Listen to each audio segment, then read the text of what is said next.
नाजरीन अस्सलाम वालेकुम। IAD टुडे के खबरनामे में आपका खैर मकदम करते हैं। आइए बढ़ते हैं तफसीलात की तरफ। रियासत तेलंगाना के CM KCR ने आज प्रगति भवन में आला ओहदेदारों का एक आला सतही इजलास तलब करते हुए देही और शहरी पॉलिसी कवानीन में मजबूती लाने के लिए नए खाके तैयार करने पर तबादले ख्याल किया ताकि माहौल को रिश्वत सतानी से पाक किया जा सके। उन्होंने कहा कि इस सिलसिले में असम्बली की एक खुसूसी बैठक बुलाई जाएगी ताकि इन कवानीन को तक़वियत दी जा सके। इस मौके पर उन्होंने सभी पर यह दबाव भी डाला कि जल्द से जल्द उनके मुतालबे पर अमल किया जाए, साथ ही उस पर भी नजरें रखी जाए कि हुकूमत की स्कीमें आवाम तक पहुंच भी रही हैं या नहीं। रियासत तेलंगाना के कई कलमदान रखने वाले खास वजीर T श्रीनिवास यादव ने कल्याणा उत्सवम तकरीब के इंतजाम का जायजा लेने के लिए आज खास तौर पर बालगमपेट में वाक़े यल्लम्मा पोचम्मा मंदिर का दौरा किया और कई लोगों को बहुत सारी हिदायत भी जारी की। मिल्लत इस्लामिया में 3 चीज़ों से ख़तरनाक हद तक बचाव की तलकीन की गई थी और तारीख़ गवाह है कि मिल्लत ने जब जब भी इन नसीहतों से मुंह मोड़ा है उनकी दुनिया तो गई और आखिरत भी ख़तरे में आ गई। अभी शहर हैदराबाद के सईदाबाद इलाके से खबर है कि वहाँ के साकिन एक ख़ानदान के बेटों ने मामूली जायदाद की खातिर अपनी वालिदा 70 साला ज़ईफ़ मोहतरमा वाजिदा बेगम को पागल ठहराकर घर से निकाल दिया है। फिर भी समाजी खिदमतगारों की मदद से वो ज़ईफ़ वालिदा अपने 4 बेटे इम्तियाज़ अली, बरकत अली, एहतशाम अली और एजाज अली को समझाने की फ़िक्र में है। मिल्लत में ज़र ज़मीन के ताल्लुक़ से ये ताकीद आई है कि अगर किसी ने अपने माँ बाप को कुछ गलत करते भी देख लिया है तो अहकामात है कि उन्हें उफ तक ना कहा जाए। लिहाजा एक ऐसा वाक़या आज समाज के सामने आया, ना जाने ऐसे कितने वाक़यात होंगे जो अभी तक छुपे हुए हैं। तो मालूम ये हुआ कि सारी उम्मत पर अजाब शायद अभी इन्हीं वजूहात की बिना पर आ गया है। आज क्या हुआ आपके साथ? आज मैं यहाँ 1 महीना बाद पहले यहाँ RDO ऑफिस में एप्लीकेशन दी थी तो 5-6 दिन पहले मेरे को लेटर भी आए। आज एकदम आओ कलेक्टर ऑफिस बोलते। आज मैं कलेक्टर ऑफिस गई, मेरी 4 मंथ गए तो 70 ईयर एज होती बजे तो मैं एक को साथ लेके जाती हूँ उनको शुरू से। आप उधर देखिए जी। शुरू से उनको साथ लेकर के जाती हूँ। उन्होंने आज मेरे साथ में गए तो उन्होंने मजिस्ट्रेट को कलेक्टर साहब पूछे, मैं एकदम जवाब दी तो क्या बोलते मैं ऐसा रुक रही थी तो उन्होंने बोले ऐसा ऐसा एकदम ये करे तो कितने पैसे डाले हुए तो मतलब सर 2 मजिस्ट्रेट मेरी तरफ फैसला कर दिए, ये लोग मान रहे नहीं, हर वक्त अपील कर रहे हैं दूसरे कोर्ट में। अभी भी ये दूसरे मजिस्ट्रेट भी कई के लिए डाले आप कोर्ट में? मेरे को बहुत सताए बेटे, बहुत। कौन सता रहे आपको? मेरे बेटे 4। क्या नाम है? बड़े का एजाज अली, उसके बाद इम्तियाज़ अली, उसके बाद एहतशाम अली, उसके बाद बरकत अली। क्या बोल के सता रहे थे? और बहू का नाम उम्मा इकबाल जी। बहुत करे मेरे साथ, बहुत परेशान करे। अच्छा फिर उसके बाद 2013 में निकाल दिए मेरे को। फिर उसके बाद में 2015 में मेरे को लेकर गए। सो मैं लेकर आदमी समझा करके जान दो बच्चे ये करो।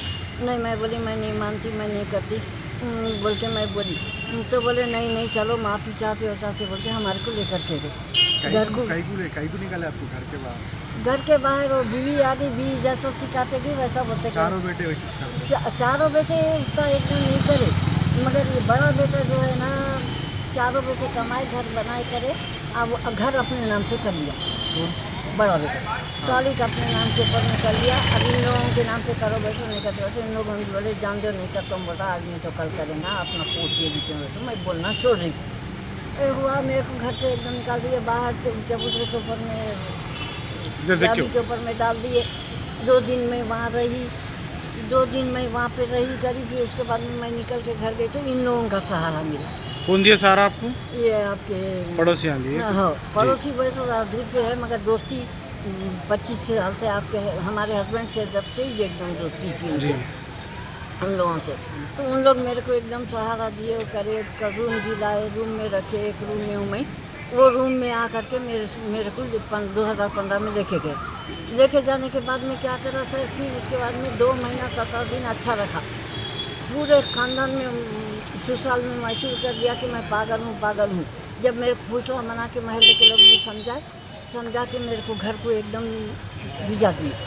घर को बच्चों के साथ में जा दिए। तीनों आ करके सामान जो भी था मेरा ले करके चले गए। मैं बोली मैं अभी नहीं आती। ईद के 8 दिन 15 में ईद के 8 दिन पहले 8 दिन हो गई थी ईद ले करके गए। मैं बोली मैं अभी नहीं आती, मेरे पास मैं कपड़े सिलाई करके ज़िंदगी गुजार रही हूँ। मेरे कस्टमर के कपड़े बहुत है।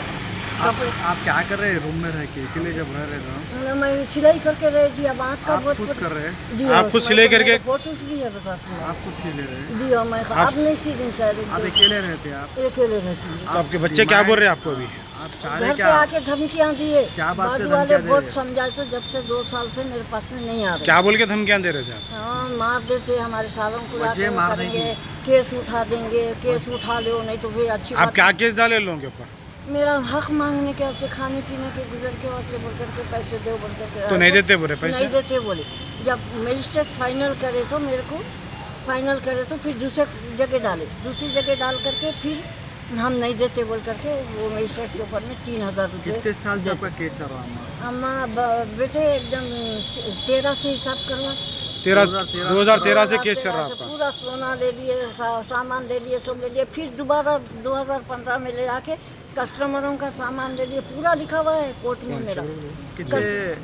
कितने जो है ना, कितने बेटों की शादी में आपके? एक बेटे की शादी हुई थी, एक हमारा हुआ। बच्ची हमारे पसंद की है, कंधे में पसंद कर दिए। उसके बाद से 2 महीने के बाद से शादी के 2 महीने के बाद आप सिर्फ हक पूछ रहे घर में?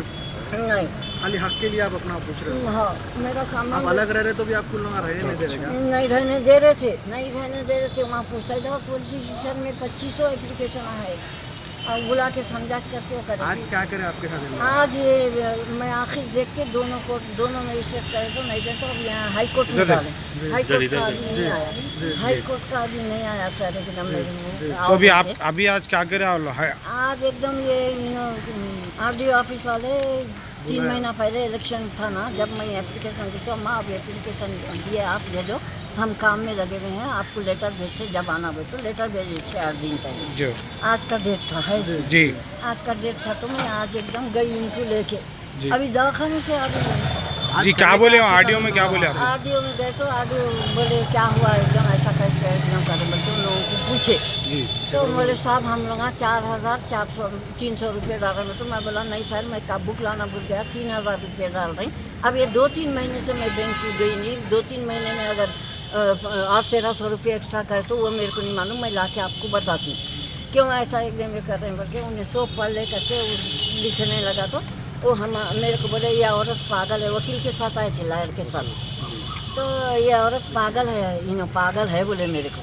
तो मैं बोला मैं कहीं को पागल हूँ, तुम्हारे 7 केस चल रहे हैं सैदाबाद PS में। आप ही डाले सर 7 केस? नहीं, दूसरों से लड़े। अब जस्ट एकदम मस्जिद में एकदम शामर्दम मस्जिद में खूना खूनी मारम पीटी एकदम हुआ। आपके साथ RDO ऑफिस में क्या बोले उन्होंने? वो मैं बोले तो उन्होंने बोले कि जो है देख के वो 12,000 क्या कि बोले। मैं बोला कुछ सबूत दीजिए सर। तो आपके पास लेटर आ जाएगा मेडिकल। तो नहीं हम नहीं देते, हम इतना हम 4,300 दे रहे उनको, नहीं देते भाई। तो उन्हें डांटा, इन लोगों को डांट के बोला, गुस्सा करके बोला कोर्ट का जो ऑर्डर है वो ऑर्डर के हिसाब से मैं काम कर रहा हूँ। और एक भाई कहाँ है वो बोला, उसको भी साइन लिया। फिर तीसरे को भी बुला साइन लिया। फिर चौथे को भी बुला साइन ले लिया। हम लोगों का वहाँ चल रहा केस हाई कोर्ट में। तो वो उन्हें बोला वो हाई कोर्ट में चलने दो, यहाँ का यहाँ है, मैं तो ये लिख रहा हूँ बोल कर लिख लिया। उन्हें भी बोला खाऊं बैठो ना कुछ गड़बड़ करो, खाऊं बैठो बोला। आपके बेट अब इसका सर वो देख के पढ़ के लिख रहे थे। उन्होंने तो मेरे को क्या पता चलता, इन्हों पागल है, हमारा हाई कोर्ट में केस चल रहा, वो कर रहा, हम चारों का एक संग रहे। वो उनसे बात करा, फिर इनको बोला ये पैसे खा ले रही 3-4 हज़ार उठा के। हम ये पागल औरत उनको दे रही, उन्होंने अपना एकदम ले रहे हैं इनसे दीवाना बना के। क्या होता है सामान, तेरे को तो ऐसा मारूंगा, चप्पल उठा के मारूंगा। कैसे चप्पल उठा करके पैर नहीं करके RDO ऑफिस वाला और उसके साथ वो रहते नहीं, पेपर आते थे, खाऊं बैठो बाबा, खाऊं बैठो, ऐसा ना को करो। अभी आप क्या चाह रहे हैं? गाली दिया। आप जो लड़ाई अभी आप क्या चाह रहे हैं? मैं अपने हाथ के वास्ते एकदम बुलाए तो मैं आई। आपको क्या होना, क्या हक है? मेरा मादरी हक जो भी है एकदम देना ना सर। मैं क्या आपका खर्चा देना बोल रहे हैं? तो उन्होंने मैसेज लिखे शायद आरडीओ ऑफिस वाले लिखे जी देंगे बोल करके, तो हमारा वहाँ चला तो वहाँ का वहाँ समझे यहाँ ये मैसेज का हुआ है, वो लायर को लेके आया था हमें, हमारे लायर नहीं है, बाहर गए हैं दिल्ली। ठीक है, अभी आपको क्या होना वो बोलिए आप। वो हमारे मजिस्ट्रेट हैं दोनों जो मेरे फेवर में करे 15,000 रुपये 14,000 रुपये दो, आँख का ऑपरेशन का दो, और वो दो क्या बोलते 3,000 रुपये बीमारी के दवाइयों के वास्ते दो, और 4,000 रुपये किराया दो बोल के मजिस्ट्रेट हम पास कर दिए। तो अब उन्होंने नहीं देते बोल रहे? उन्होंने देते 3,000 से कम, 4,000 से कम नहीं देते वो। तो मैं क्या करूँ बोलो, 3,000 की दवा खाऊँ, 3,000 रुपये किराया दूँ, या 3,000 में खाऊँ, क्या करूँ मैं बोलो। अगर मैं कल गिर गई एकदम 9 करोड़ की बिल्डिंग है, आरडीओ ऑफिस कलेक्टर ऑफिस वाले आके पुलिस वाले पूरा फोटो लेके गए घर की। आपकी 9 करोड़ की जायदाद है वो? मेरे को ऐसा गेट के बाहर ऐसा ढकेल दिया, देख के उन लोग खटाखट फोटो लेके कोर्ट में दी। आपकी जायदाद क्या से आपके साथ इन लोग ऐसा कर रहे हैं, इसके पीछे कुछ और आप लोगों का वो? नहीं, हम लोगों का कुछ भी नहीं है सर। सिर्फ प्रॉपर्टी के एक्सेस कर रही है सर? बीवी के बातों में है, जी शादी लेट में हुई, करो करो बोल के जबरदस्ती ठीक है। करा, बीवी और ससुराल दोनों ही सुनो। आपके तीनों बेटे कुछ भी नहीं बोल रहे, फिर आप कुछ भी नहीं बोल रही, उन लोग भी उनके साथ इतने गालियाँ मेरे को ऐसे गली दिए, मेरे को जबान पे लाने के वास्ते शर्म आ रही सर। आपकी औलाद समझे ना, हमारी औलाद बीवी के सामने, एक बहू के सामने एनी टाइम मेरे को फेस करना पड़ता, उसको सामने खड़े के मेरे को गालियाँ दी, तो मैं उसका फेस कैसा करूँ बोलिए आप मेरे को, समझे ना। अच्छा मजिस्ट्रेट पूछे तुम्हारी माँ को तुम ले आके रख लो, एक कमरा दे के रखो बेटा, मैं भी एग्री नहीं हूँ, हमारे भाइयाँ भी एग्री नहीं है, हम उनको नहीं रखते। तो मैं बोली मेरे को इन्हों क्या नहीं रखेंगे सर, मेरे को मेरे वज़न के हिसाब से रुपया तोल के भी डाल के मेरे को चल के घर में रखो। बोलने हाथ बन दिया रस्सी से सर, मुँह में पैर में चेन बांधा 2015 में, हम 7 से मिलो, 7 से तो आप मैं बोली मैं नहीं मिली। कंप्लेंट नहीं करे आप, फिर वो बंद करके तो दिया सर उनसे पीएस में दिए? सैदाबाद पीएस में दी, कंप्लेंट नहीं हुआ, फिर वो बुला के समझा दे रहे हो, क्या कर ले रहे कि पुलिस वाले समझ में नहीं आता। कंप्लेन दिए सब दिए, एक कंप्लेन नहीं है मेरा, 2500 रोड पे आके धमका सो वो भी कंप्लेन है मेरा, हर कंप्लेन है, मगर वो पुलिस वाले और नहीं अब से नहीं करेंगे अम्मा, उन लोगों को हम समझा दिए करेंगे, माँ बेटों का हिसाब है, अब जाके परसों फिर एप्लीकेशन दे करके आप लोग कुछ एक्शन नहीं ले रहे, कुछ नहीं बोले। तो मेरे को 2 दिन पहले फ़ोन आया वहाँ के, आओ बोल कर, बच्चे आ रहे हैं आओ, आपका एकदम बात ही रहेगा। तो मैं बुखार है मेरे को, समझे ना। ठीक है, अभी आपके जो बच्चों में कंप्लेंट दिया, अब एक्शन सैदाबाद पुलिस ने ली नहीं, अभी कहाँ गए, अब गई से नहीं ना, पहले से इससे पहले के जो केसेस इससे जो पहले के केस उसमें नहीं लिए कोई? महल्ले में भी 5 है, अभी जस्ट मस्जिद में 1 महीना हो रहा, खूब मार ठीक है। लड़ाई खून खच्चर एकदम हुआ। ठीक है ना उन लोगों को जरा नहीं सर, थूक कर रहे हैं, पूरा महल्ला मेरे साथ है, मगर क्या बोलते ये लोग एकदम नहीं, मजिस्ट्रेट का बात नहीं मान रहे हैं, सरकारों का बात नहीं मान रहे हैं, तो आप किसका बात मानेंगे उन लोग? ठीक है, उन लोगों को पनिशमेंट मिलना चाहिए सर।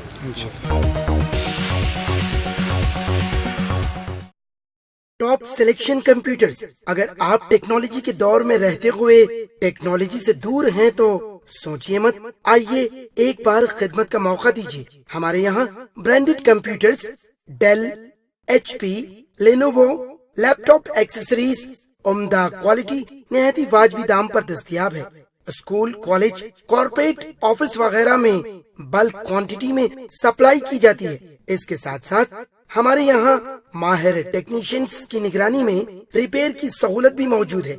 अगर आप अपने घर, दुकान, सोसाइटी, स्कूल वगैरह को सेफ और क्राइम फ्री बनाना चाहते हो तो इंस्टॉल कीजिए CCTV कैमरा जो HD क्लियरिटी के साथ दस्तयाब है। गुज़िश्ता 10 साल से मुल्क भर में अपनी इन तमाम खिदमात को जारी रखते हुए आपके एतमाद को बरकरार रखने वाला नाम top selection computers, Vijayanagar colony beside Riyan hotel Hyderabad. Director Syed Rashid Ali. Phone 9849715954। Top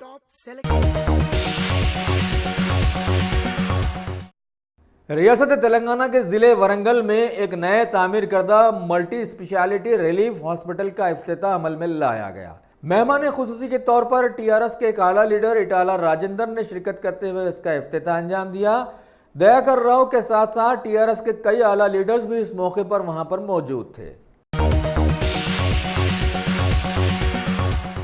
हमारे मुल्क भारत के खासकर शहरों में ज़्यादा आवाम के राग़िब हो जाने से माहौल कंक्रीट का जंगल बन गया और माहौलियाती आलूदगी का क्या पूछना कि इंसान जीने के लिए ऑक्सीजन को ढूंढता रह गया है। ऐसे में इंसानियत की नासमझी भी इस पर सोने पे सुहागे का काम की, जिससे सारा माहौल मुतासिर होकर नए नए बीमारियों का इजारादार भी बन गया। ऐसे में शहर हैदराबाद के एक mechanical engineer professor Satish Kumar ने आलूदा फेंके जाने वाले बेकार प्लास्टिक्स को इस्तेमाल में लाते हुए गाड़ियों की जान पेट्रोल बनाने का कारनामा अंजाम दिया है।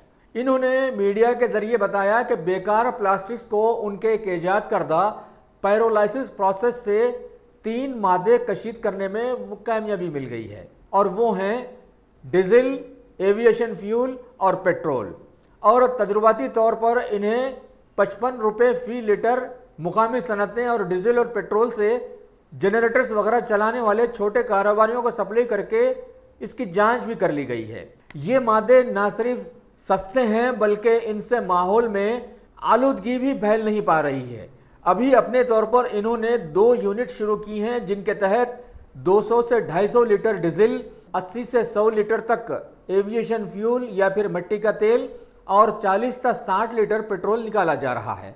और इनके कशीद करदा सारे लिक्विड्स बिना किसी मुज़िर असरात के कामयाबी का रिकॉर्ड तोड़ रहे हैं। लिहाजा प्रोफेसर सतीश कुमार ने उम्मीद जताई है कि अगर हुकूमत उनके यूनिट्स को अपनी तहवील में ले लेती है तो बड़े पैमाने पर कार्रवाई की जा सकती है।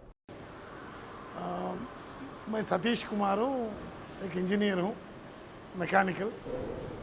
ये पीछे जो देख रहे हैं सो यूनिट है, ये डीपॉलिमराइजेशन यूनिट है। 8 साल के पहले मैं शुरू करा ये प्रोजेक्ट।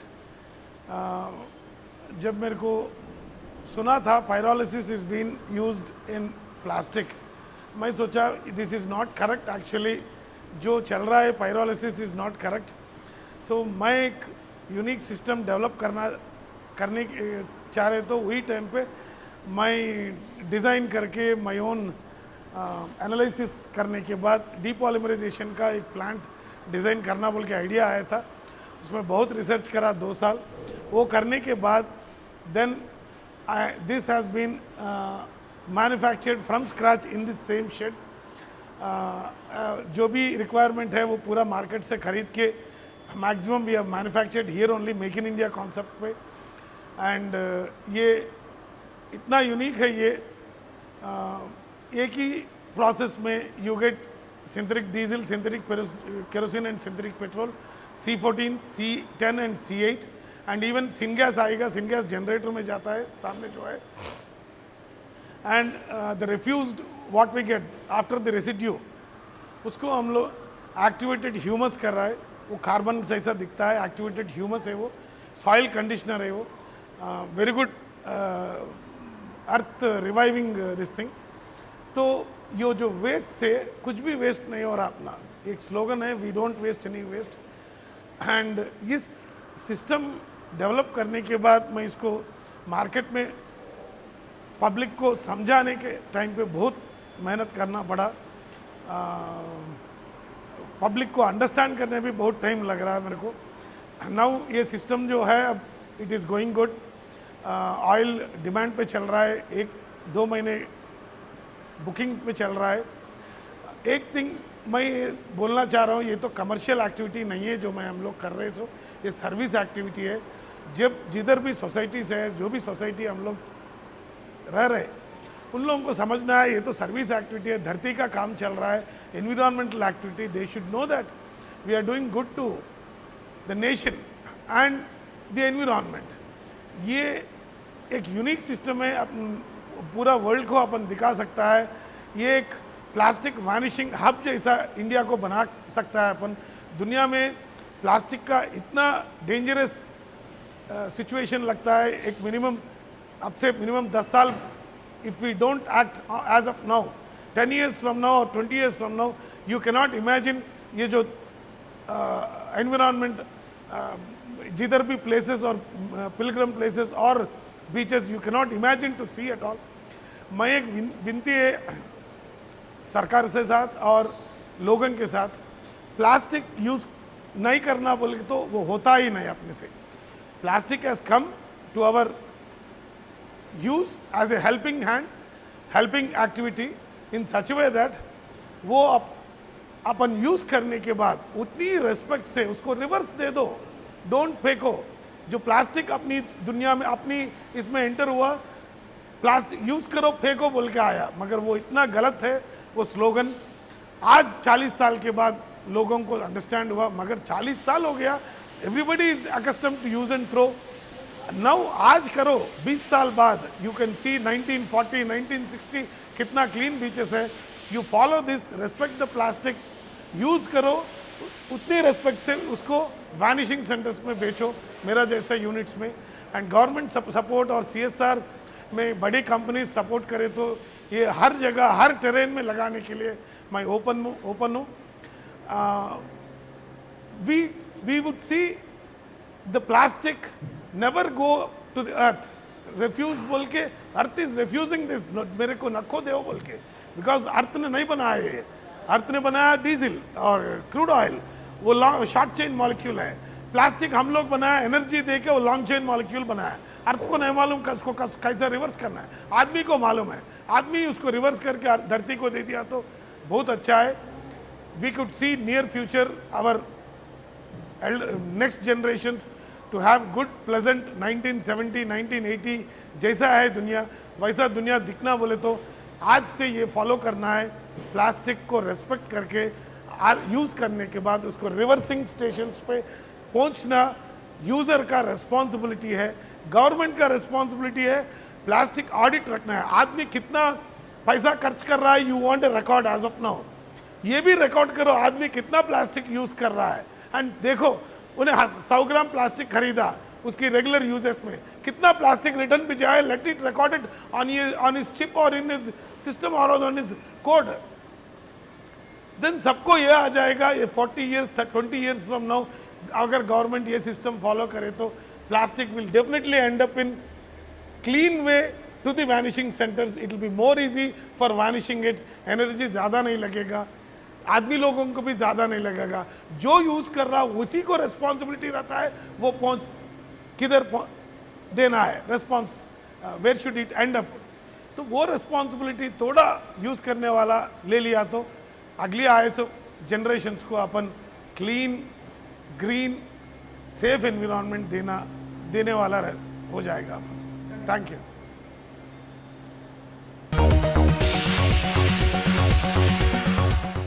भारत में हालिया पार्लिमानी इंतखाबात के बाद मैदान साफ देकर कर्नाटका की कोalition वाली हुकूमत में फूट डालते हुए कांग्रेस और जेडीयू के 14 एमएलएस को मुस्तफी होने के लिए भड़काकर उन्हें मुंबई की एक होटल में कैद कर देने पर मुंबई के कांग्रेसी कारकुनों ने आज होटल के रूबरू जबरदस्त एहतजाजी धरना देते हुए धिंगाना खड़ा कर दिया। लेकिन कौन सुनता है, कांग्रेस को अपने पुरखों के पापों का प्रायश्चित करना ही पड़ेगा और अभी जो कोई भी कुछ गलत कर रहा है आइंदा वो भी इसी तरह पानी ज़रूर भरेगा, क्योंकि दुनिया के सभी मज़ाहिब ने बुरे का अंजाम बुरा ही बतलाया है।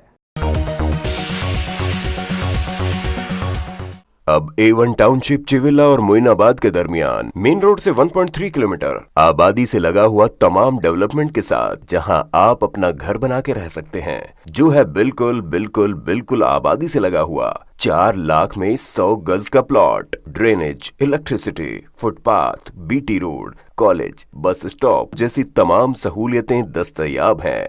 आपका ये छोटा सा इन्वेस्टमेंट आपका और आपके बच्चों का मुस्तकबिल बदल सकता है। मजीद मालूमात के लिए हमें कॉल करें। Address pillar number 235 opposite fishers department, Rajendra Nagar, Hyderabad. Contact 7799603838।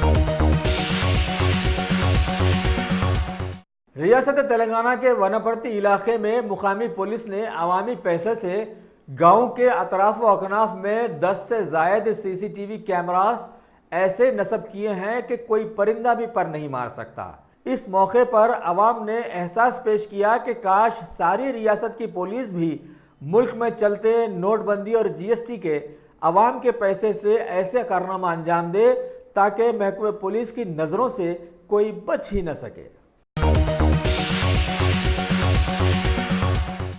साल से सूरजददा बना दिए जाने वाले भारत के जम्मू कश्मीर की लगातार निगरानी करने वाली भारतीय फौज ने अभी कारगिल के थासगाम में एक वेटरनरी कैंप लगाते हुए आवाम के बेहद इसरार पर इंसानों को छोड़कर जानवरों की तैमारदारी का बेड़ा उठाया है, क्योंकि हमारे मुल्क में अभी जानवर बहुत अहम मुकाम पर पहुंच गए हैं। खबर है कि फौजी कैंप में 1000 से ज्यादा जानवरों की देखभाल की गई।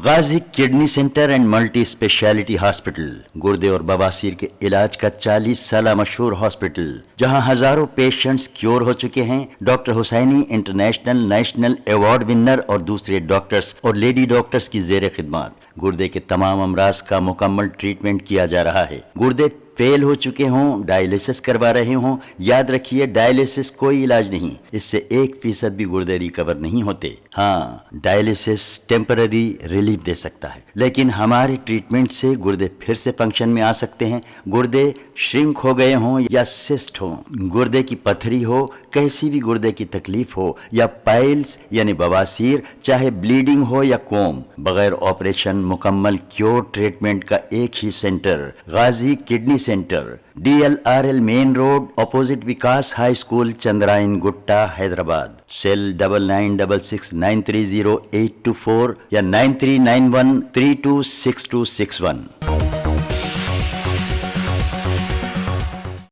नायब सदर जमहूरिया एम वेंकैया नायडू ने राजधानी दिल्ली के सत्य साई ऑडिटोरियम में मेहमान खुसूसी के तौर पर शिरकत करते हुए विवेक दीपिनी नामी किताब की रस्म इजराई अंजाम दी, जिसमें दुनिया भर के लैंड रजिस्ट्रेशन के तरीक़ेकार को शामिल किया गया है। इस किताब के मुसन्निफ chief secretary of government of Himachal Pradesh BK Agarwal हैं। रस्म इजराई के मौके पर वेदांता भारती के डायरेक्टर डॉक्टर श्रीधर भट्ट नाकाई, SS नागानंद के साथ साथ कई आला होद्देदार भी वहां पर मौजूद थे। वेंकैया नायडू ने इस किताब पर तबसरा करते हुए बतलाया कि भारत में बिना किसी तनाज़े के रजिस्ट्री के पेपर्स तैयार करने में ये किताब बहुत ही मुफीद मुआविन साबित हो सकती है। बीजेपी के मरकजी वजीर प्रकाश जावड़ेकर ने आंध्र प्रदेश के दौरे में तिरुपति जाकर बीजेपी पार्टी की रुकनियत साजी मुहिम का आगाज किया और आवाम को मुखातिब करते हुए बतलाया कि PM मोदी ने हालिया पार्लिमानी इंतखाबात में चमत्कारी अक्सरियत हासिल करते हुए वो तारीख दोहराई है जहां श्रीमती इंदिरा गांधी ने साबिक़ा में ऐसी ही कामयाबी हासिल की थी। उन्होंने आगे कहा कि अभी मुल्क में बीजेपी पार्टी का वोटिंग तनासुब 31% बढ़ गया है, जो पहले से 7% जायद है, जबकि बाकी 17 रियासतों में भी बीजेपी पार्टी ने 50% से ज़्यादा वोट लिए हैं। आंध्र प्रदेश की आवाम ने चंद्रबाबू नायडू को नकार दिया है, जबकि तेलंगाना में पार्टी ने बेहतर मुजाहरा किया है। इन्होंने आखिर में ये भी बताया, साल से सूरजददा बना दिए जाने वाले अफगानिस्तान के सीनियर सियासी लीडर्स ने कुछ सहाफ़ियों के साथ क़तर के दोहा में मुनक़िदा इंट्रा अफ़गान समिट में शिरकत करते हुए मुल्क के तालिबान से बातचीत का आगाज़ किया है। इस समिट में अमरीकी अमन नुमाइंदे ज़ाल्मे खलीलज़ाद अल जज़ीरा के चार्लोट बैलिस भी शरीक हुए। देखना है कि आगे भड़काई हुई आग को बुझाने में कौन आगे बढ़ता है। बैनुल-अक़वामी शाहकार अल जज़ीरा की खबर के मुताबिक भारत में जिला वतन की जिंदगी गुजार रहे तिब्बत के रूहानी रहनुमा दलाई लामा अभी 84 बरस के हो गए हैं, लिहाजा उनके चाहने वालों ने सारी दुनिया में इनकी सालगिरह बड़ी धूमधाम से मनाई है। साथ ही लोगों में ये जुस्तजू भी देखी गई कि इनके बाद कौन इनकी जगह संभालने वाला है। भारत के क्रिकेट स्टार धोनी की सालगिरह के मौके पर सारे ही खिलाड़ियों ने उस तकरीब में शिरकत करते हुए उसे तारीखी बना दिया और उन्हें मुबारकबाद पेश की है। अगर आपने हमारे चैनल को सब्सक्राइब नहीं किया है तो आपको यहाँ सब्सक्राइब बटन दिख रहा है, उसे क्लिक करिए और सब्सक्राइब कीजिए और साथ ही साथ बेल आइकॉन को भी क्लिक करिएगा जिससे कि आपको ताज़ा अपडेट मिलते रहे।